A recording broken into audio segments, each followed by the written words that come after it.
আসসালামু আলাইকুম। আমরা পঞ্চম ব্যাংকিং ডিপ্লোমা ট্রেজারি ম্যানেজমেন্টের মডিউল 1 ইন্ট্রোডাকশন টু ট্রেজারি এই অধ্যায় থেকে গুরুত্বপূর্ণ যে প্রশ্নগুলি সেই প্রশ্নগুলি একটু আমরা আলোচনা করব এবং এখান থেকে এই অধ্যায় থেকে প্রশ্ন একটি থাকবে এবং সেই প্রশ্নটা সহজে আমরা কোণ ফেলাতে পারি আর কি। তো আমরা ট্রেজারি ম্যানেজমেন্টে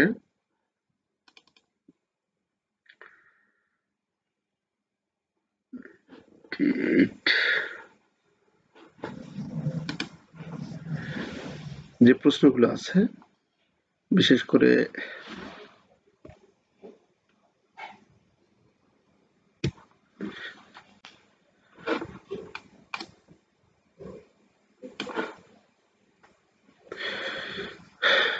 এখানে অল্প কয়েকটা প্রশ্ন, বেশি না, মোট 23টা প্রশ্ন আছে। 23টি প্রশ্নের মধ্যে অল্প কয়েকটি প্রশ্ন আমরা মোটামুটি এখান থেকে দেখে ইনশাল্লাহ কোণ ফেলানোর চেষ্টা করব।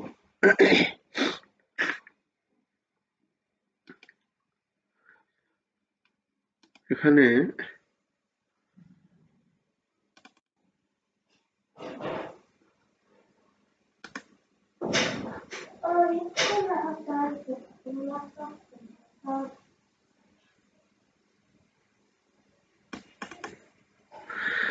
আচ্ছা, আপনাদের কাছে আমার ল্যাপটপটা হয়ে গেছিল, তো মানে উইন্ডোজের সমস্যা হয়েছিল, যার কারণে কোশ্চেন যেটা ছিল 99-এর সেই কোশ্চেনটা হয়ে গেছে। যদি আপনাদের কাছে এটার থাকে, মানে কারোর কাছে যদি 99-এর কোশ্চেনটা যে সংগ্রহ থাকে একটু দিবেন, অথবা আমি নেট থেকে নাও, আমি মনে করছি আছে বোধহয় নেই।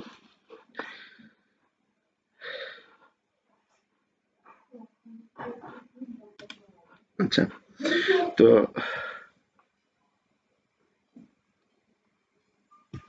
আমরা যদি এখানে প্রথমে এই কোশ্চেনটা দেখছি, ট্রেজারি ম্যানেজমেন্ট কি।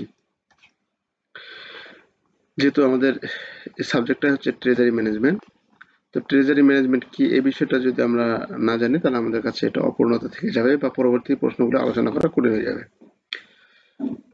তো এখানে আমরা এই ধরনের কোশ্চেন আমরা বানিয়ে লেখার সুযোগ থাকে, কিন্তু সংজ্ঞামূলক যে প্রশ্নগুলো এখানে আছে, একবারে যে কেমিস্ট্রি ফিজিক্সের মতো বল, শক্তি, ত্বরণ, সরণ, এই জিনিসগুলো যেরকম ওইরকম কিন্তু এরকম না। এগুলো আমাদের বানিয়ে লেখার সুযোগ থাকে। এখানে নিজস্ব জ্ঞান পদ্ধতি অ্যাপ্লাই করে আমরা এখানে লেখার সুযোগ থাকে আমাদের।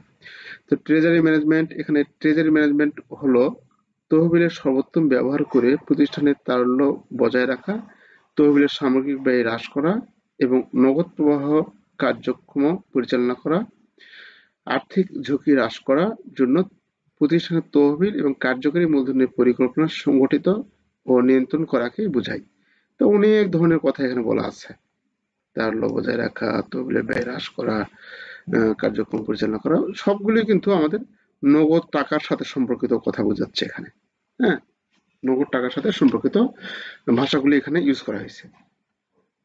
তাহলে আমাদের এখানে আমরা সহজে বলতে পারি যে আমাদের তহবিলের সর্বোত্তম ব্যবহার করে তহবিলের যে ব্যয় সর্বনিম্ন রাখা এবং তহবিলের ঝুঁকি হ্রাস করা থেকে শুরু করে তহবিল সংগ্রহের ব্যয়, মানে এভাবে বলতে পারি, সরি একটু এলোমেলো হয়ে গেল, যে একটা প্রতিষ্ঠানের কাম্য তহবিল বজায় রেখে, কাম্য তহবিল বলতে আমার কতটুকু কি পরিমাণ নগদ তহবিল হাতে রাখতে হবে। আপনার ক্যাশ ভোল্টে দেখা যাচ্ছে যে 50 লাখ টাকা থাকলে আপনি দিন করতে পারেন আর কি, মানে ছোট ব্রাঞ্চ পর্যায়ের কথা বলছি।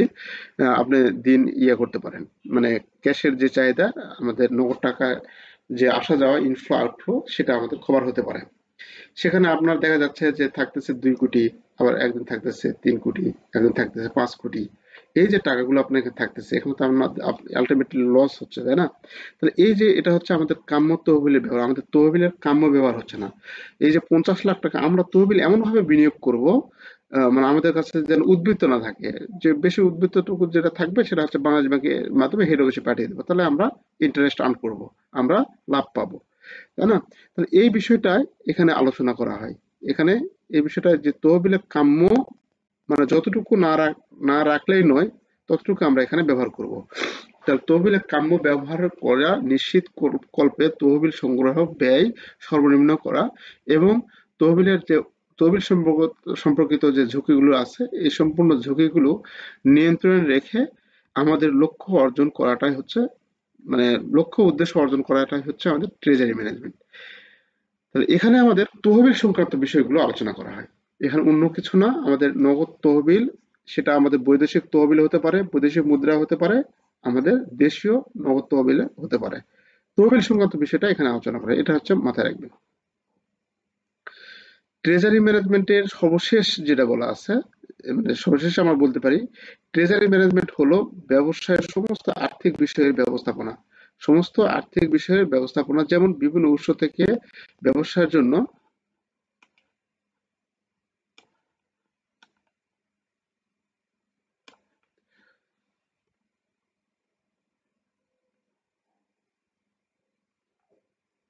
আচ্ছা, বিভিন্ন উৎস থেকে ব্যবসার জন্য তহবিল সংগ্রহ, মুদ্রা ব্যবস্থাপনা, নগদ প্রবাহ এবং কর্পোরেট ফাইন্যান্সের বিভিন্ন কৌশল বা পদ্ধতি।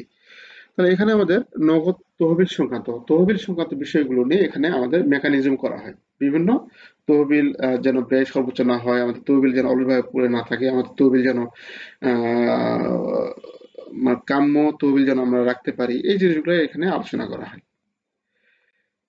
আর এটা হলো আমাদের ট্রেজারি ম্যানেজমেন্ট। ম্যানেজমেন্ট বলতে ট্রেজারি তো হচ্ছে কোষাধ্যক্ষ, কোষাগার, তাই না? ট্রেজারি তো বাংলা শব্দ হচ্ছে কোষাগার, ম্যানেজমেন্ট হচ্ছে পরিচালনা করা, কোনো কার্য সম্পাদন করা।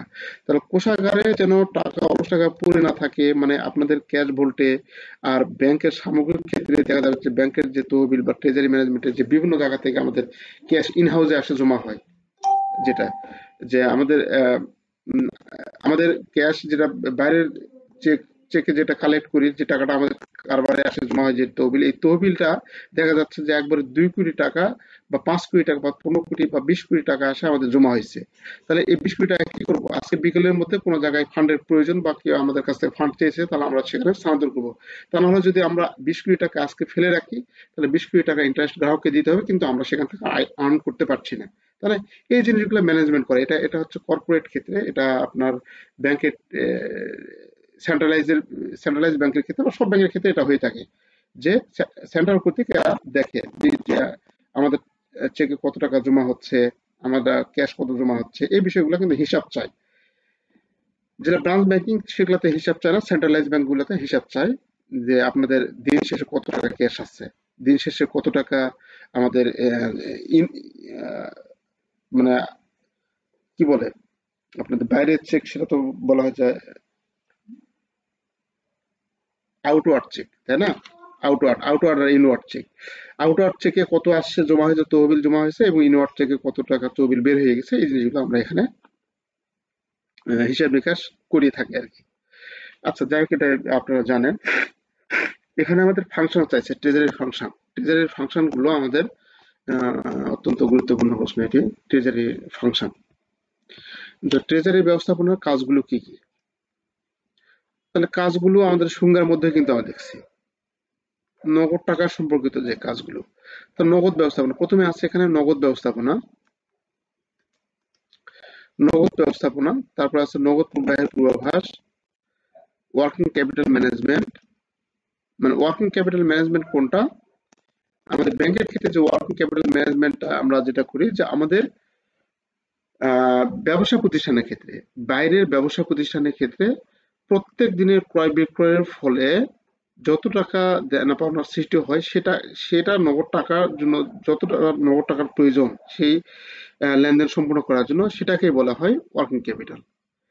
তো এই ওয়ার্কিং ক্যাপিটাল যদি না থাকে, তাহলে আপনার প্রতিষ্ঠান কিন্তু ধীরে ধীরে তার সুনাম হারাবে, ধীরে ধীরে তার কার্যক্ষমতা হারাবে। আপনি প্রত্যেকদিন মাল কিনতেছেন, প্রত্যেকদিন মাল বিক্রি করতেছেন, তাহলে এই যে শ্রমিক কর্মচারীদের বেতন দিতে হবে, কারখানা ভাড়া বা এরকম কোনো কিছু, প্রত্যেকদিন যে ক্যাশগুলো আমাদের রিসাইক্লিং হয়, সেই টাকাটা বা সেই মূলধনটা যদি আপনার কাছে পর্যাপ্ত না থাকে, তাহলে আপনার প্রতিষ্ঠান কিন্তু ইয়ে হয়ে যাবে। এই জিনিসটা ব্যাংকের ক্ষেত্রে হয় কি, ব্যাংকের ক্ষেত্রে আপনার প্রত্যেকদিন কাস্টমার জমা করতেছে, কাস্টমার কত চেকে উঠে নিচ্ছে। এটা যদি সঠিকভাবে আপনি মেজারমেন্ট করতে না পারেন, হয়তো 10 লাখ 5 লাখ সেটা আলাদা কথা, কিন্তু 2 কোটি 4 কোটি 5 কোটি হয়ে গেলে সেক্ষেত্রে আপনার ব্যাংকের ক্ষেত্রে সমস্যা হয়ে যেতে পারে, বা সেখানে লাভ কম হয়ে যেতে পারে, আমরা ক্ষতিগ্রস্ত হতে পারি। এটা হচ্ছে ব্যাংকের ওয়ার্কিং ক্যাপিটাল। এই ওয়ার্কিং ক্যাপিটাল ম্যানেজমেন্টটা আমাদের বুঝতে হবে, জানতে হবে। তারপর আছে ঝুঁকি ব্যবস্থাপনা। আমরা ঝুঁকি ব্যবস্থাপনা এখানে আমরা ক্যাপিটালের, আমরা নগদ তহবিলের যে বিভিন্ন প্রকার ঝুঁকি রয়েছে সেই ঝুঁকিগুলো এখানে আলোচনা করে থাকি। তহবিল বা মূলধন কাঠামো, মূলধন কাঠামো নিয়ে এখানে আমাদের আলোচনা করা হয়। মূলধন কাঠামো বলতে আমরা দীর্ঘমেয়াদে আমাদের ব্যবসা প্রতিষ্ঠানে যে মূলধনটা ব্যবহার করা হয় সেটা হচ্ছে মূলধন কাঠামো। তার মূলধন কাঠামো বলতে দীর্ঘমেয়াদী যে মূলধনগুলো ব্যবহৃত হয় সেটা হচ্ছে মূলধন কাঠামো। বিনিয়োগ ব্যবস্থাপনা এটা অনেক আছে, এর মধ্যে আমরা দেব, আমরা এই 4-5টি দেওয়ার চেষ্টা করবো আর কি। যে ট্রেজারি ব্যবস্থাপনার কাজ কি, নগদ সম্পর্কিত, এটা মনে রাখবেন। নগদ সম্পর্কিত সেটা হচ্ছে দেশীয় টাকায় হতে পারে, বিদেশি ফরেন যে তহবিল সে তহবিলে হতে পারে আমাদের। আচ্ছা, বেনিফিট, এই যে বেনিফিট ট্রেজারি ম্যানেজমেন্ট, এই বিষয়গুলো কিন্তু একই। কাজ, কাজ, সুবিধা, গুরুত্ব, প্রয়োজনীয়তা, এগুলো সবগুলাই পেছে বুঝে আমরা কিন্তু লিখতে পারি, সবগুলো একই অ্যান্সার, সবগুলো অ্যান্সার একই। এখানে বেনিফিটটা আমরা যে ট্রেজারি ব্যবস্থাপনার সুবিধা কি, নগদ প্রবাহ অপটিমাইজেশন করা। অপটিমাইজেশন করা তো বোঝেন, নগদ প্রবাহ, আমাদের নগদ টাকা আসলো, যে আমাদের ব্যাংকে আসলো 1 কোটি বা 2 কোটি টাকা আসলো, নগদ টাকা পেমেন্ট হচ্ছে 10,000 টাকা, তাহলে 90 লাখ টাকা বেশি।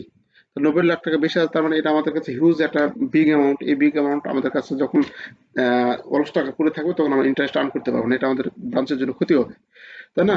তাহলে এই যে এই টাকাটা অপটিমাইজ করা, এটা আমরা ট্রেজারি ম্যানেজমেন্ট দ্বারা সহজে এটা অনুধাবন করতে পারি, যে আমাদের একটা পূর্বানুমান, যে আমাদের লেনদেনের পূর্বানুমান দ্বারা এটা আমরা গ্রহণ করতে পারি।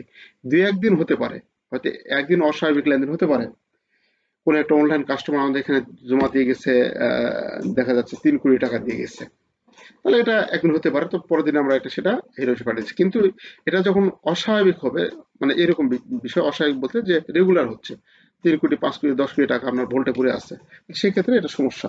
এটা ট্রেজারি ম্যানেজমেন্ট দ্বারা এই সমস্যাগুলো সহজে আমরা অপটিমাইজ করতে পারি, মানে যত টাকা রাখার দরকার ঠিক তত টাকাই আমরা এখানে রাখতে পারি। ঝুঁকি প্রশমন করা, আমরা সুদের হার, এখানে যে বলা আছে সুদের হার, বৈদেশিক মুদ্রার ঝুঁকি, ক্রেডিট ঝুঁকি, তরল ঝুঁকি, এরকম ঝুঁকি আমরা প্রশমন করতে পারি। খরচ, তারপরে হচ্ছে খরচ সঞ্চয় বা খরচ বাঁচানো যেটাকে বলে, আমরা খরচ বাঁচিয়ে থাকতে এর দ্বারা আমরা বিভিন্ন রকম খরচ, আমাদের নগদ ব্যবস্থাপনার যে খরচ রয়েছে খরচগুলো আমরা সহজে হ্রাস করতে পারি। উন্নত সিদ্ধান্ত গ্রহণ, সম্মতি, নিয়ন্ত্রণ, আনুগত্য, কৌশলগত আর্থিক পরিকল্পনা, দক্ষ ব্যাংকিং সম্পর্ক, এই পয়েন্টগুলোর মধ্যে থেকে 8-10টা পয়েন্টের মধ্যে থেকে আপনার 5টা পয়েন্ট আপনার একটু ইয়ে করতে হবে, অথবা এই পয়েন্টগুলো হোক বা এর বাইরে পয়েন্টগুলো হোক আপনি লিখতে পারবেন। গুরুত্ব, প্রয়োজনীয়তা, সুবিধা, এগুলো কিন্তু সব একই জিনিস, একটু ঘুরে লিখতে পারবেন আপনি। আচ্ছা,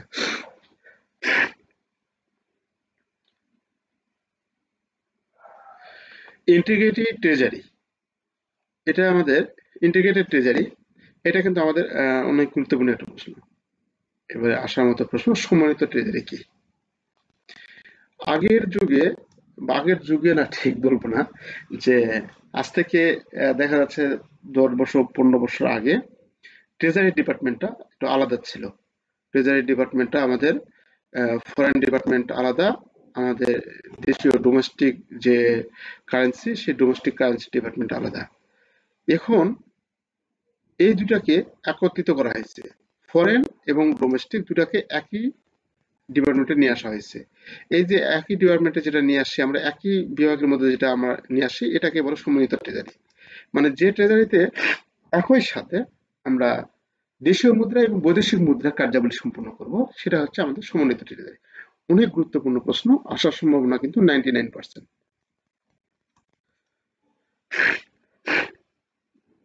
অনেক গুরুত্বপূর্ণ প্রশ্ন।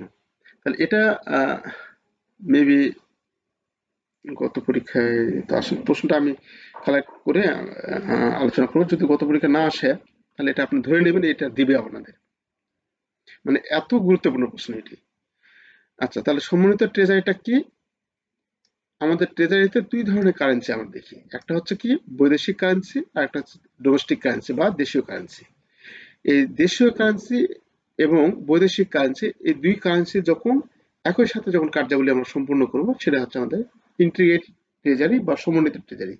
তাহলে ইন্টিগ্রেটেড ট্রেজারি, এটা আপনার সমন্বিত ট্রেজারি কি এভাবে আসতে পারে, বা ইন্টিগ্রেটেড ট্রেজারি কি সেটাও আসতে পারে।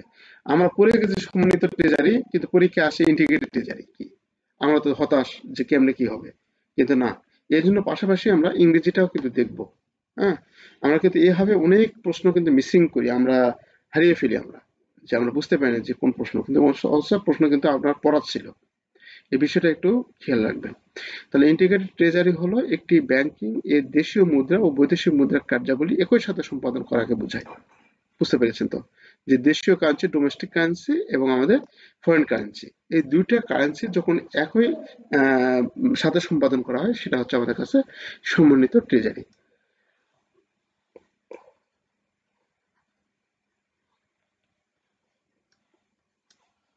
আচ্ছা, তো এখানে সমন্বিত ট্রেজারির ওই কথাগুলো বলা আছে, মূলত এটা আপনার মনে রাখবেন, সমন্বিত ট্রেজারি হলো দুইটা কারেন্সি যখন একসাথে আমরা ইয়া করবো।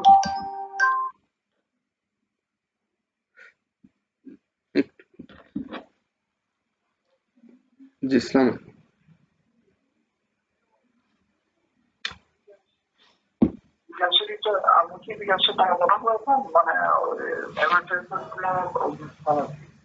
জি জি।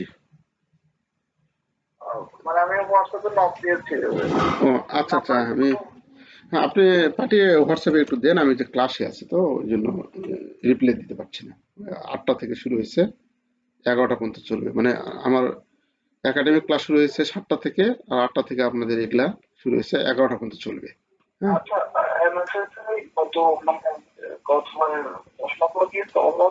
হ্যাঁ হ্যাঁ হ্যাঁ হ্যাঁ হ্যাঁ হ্যাঁ হ্যাঁ হ্যাঁ, দিয়ে আপনি হোয়াটসঅ্যাপে খালি একটু জানিয়ে দেন, তাহলে হবে। জি, আসসালাম।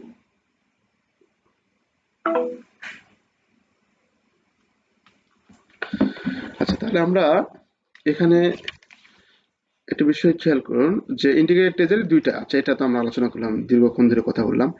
দেশীয় মুদ্রা বিভাগ, এখানে বলা আছে দেশীয় মুদ্রা বিভাগ এবং বৈদেশিক মুদ্রা বিভাগ, এই দুটি বিভাগের একত্রীকরণের, একীকরণের আগে তাদের মধ্যে কোনো যোগাযোগ ছাড়াই স্বাধীনভাবে কার্যাবলী সম্পাদন করত।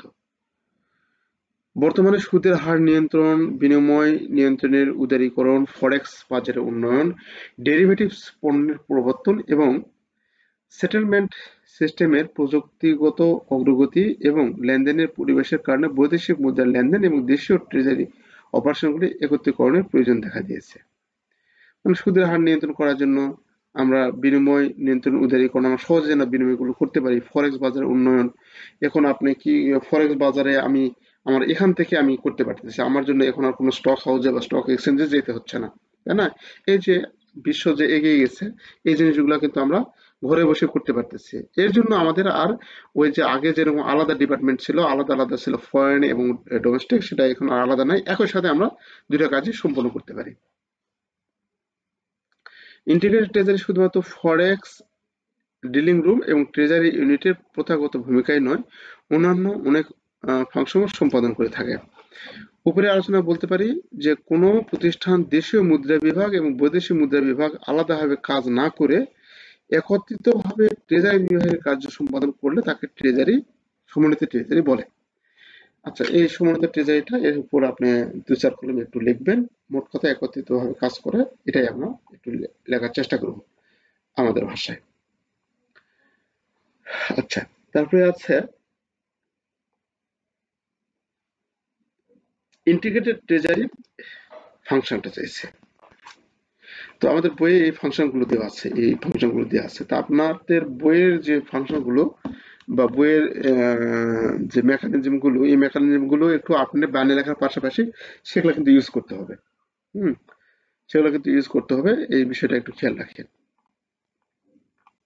তো আমাদের এখানে কি বলা আছে, যে সম্মিলিত ট্রেজারির কার্যাবলী কি কি আলোচনা করুন।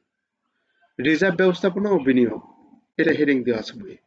রিজার্ভ ব্যবস্থাপনা ও বিনিয়োগ, এতে সিআরআর এসআরআর বাধ্যবাধকতা পূরণ করা, সুদ এবং সময়কাল অপটিমাইজ করার জন্য, এটা এইভাবে যদি আসে আমরা এইভাবে দেবো না, আমরা ডাইরেক্ট একবারে লিখে যাবো, এই পয়েন্টটা ব্যবহার করে লিখে যাবো।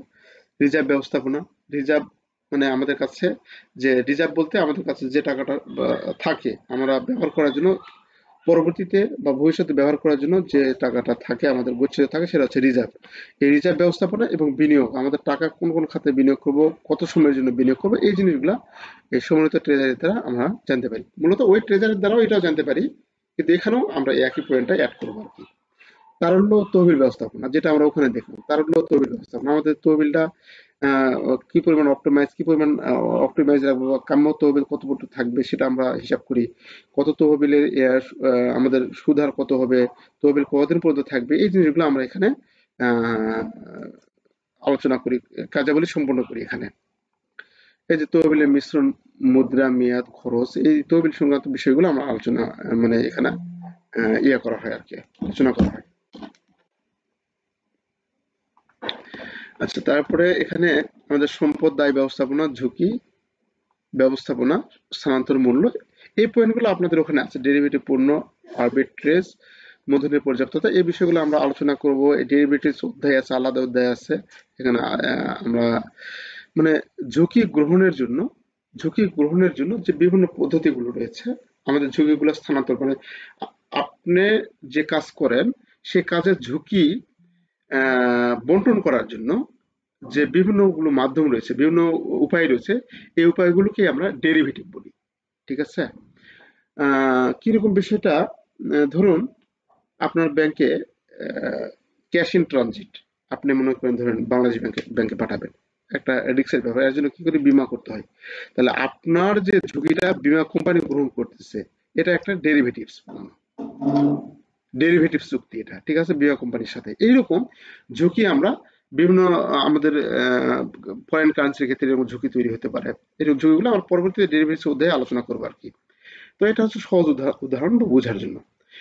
এরকম আরবিট্রেজ থাকে, মূলধন পর্যাপ্ততা থাকে, এই ফাংশন গুলো আমরা এখানে করে থাকি। তো এই পয়েন্ট গুলো একটু আমাদের মনে রাখতে হবে। বা তহবিল ব্যবস্থাপনা, রিজার্ভ আছে এখানে, তহবিল ব্যবস্থাপনা দিতে পারেন, তারল্য ব্যবস্থাপনা বা তহবিল ব্যবস্থাপনা, এইভাবে পয়েন্ট গুলো এখানে আমরা দিব আর কি। ঠিক আছে? আচ্ছা, এটা অনেক গুরুত্বপূর্ণ প্রশ্ন, কিন্তু আসার সম্ভাবনা অনেক বেশি। আচ্ছা, তারপরে ইন্টিগ্রেটেড ট্রেজারি উপকারিতা। তো উপকারিতা তো অনেক, যেহেতু আমাদের দুইটা ট্রেজারি একসঙ্গে ইয়া করতেছি, আমরা দেশীয় ডোমেস্টিক দুইটাই একসঙ্গে আমরা সমন্বয় করতেছি, সেহেতু আমাদের এই উপকারিতা কি আছে: কেন্দ্রীকরণ, হলিস্টিক অ্যাপ্রোচ, প্রযুক্তি চালিত, ক্রস ফাংশনাল কোলাবোরেশন, ঝুঁকি প্রশমন, কৌশলগত সিদ্ধান্ত গ্রহণ। সমন্বিত ট্রেজারির সুবিধা, এখানে আমাদের সমন্বিত কোষাগারের প্রকৃতি দেওয়া আছে আর সুবিধা দেওয়া আছে। উন্নত নগদ প্রবাহ, মানে ওই জিনিসগুলো এখানে আমরা তুলে ধরছি, যে কার্যকারিতা যেগুলা সেই জিনিসগুলো এখানে আমরা তুলে ধরবো। আচ্ছা, এটা আসবে না, তবে প্রথম ওই প্রশ্নটা আমাদের বেশি ইম্পর্টেন্ট, এই প্রশ্নটা অনেক বেশি ইম্পর্টেন্ট। এটা সরি, এই যে সমন্বিত ট্রেজারির কার্যাবলী। আচ্ছা, আমরা 10টা 33 বাজে, আমাদের পরবর্তী রিস্ক ম্যানেজমেন্ট যাদের আছে, রিস্ক ম্যানেজমেন্টের জন্য আলোচনা হবে, ওখান থেকে আমরা একটু দেখার চেষ্টা করব। তো আর আমরা আস্তে ধীরে আগাবো, অনেক আমরা আলোচনা করার সুযোগ পাবো, নিজেদের মধ্যে আলোচনা করার সুযোগ পাবো। আপনারা বিচলিত হবে না, আস্তে আস্তে আমরা আগাবো ইনশাল্লাহ, কোনো সমস্যা হবে না। তো সবাই ভালো থাকবেন। রিস্ক ম্যানেজমেন্ট যাদের আছে, এখন দেখবো রিস্ক ম্যানেজমেন্ট, যে রিস্ক ম্যানেজমেন্ট আছে সেটাই সর্বশেষ আরএমএফআই, যে আরএমএফআই আছে, আরএমএফআই দেখবো। তো সবাই ভালো থাকবেন। আসসালামু আলাইকুম।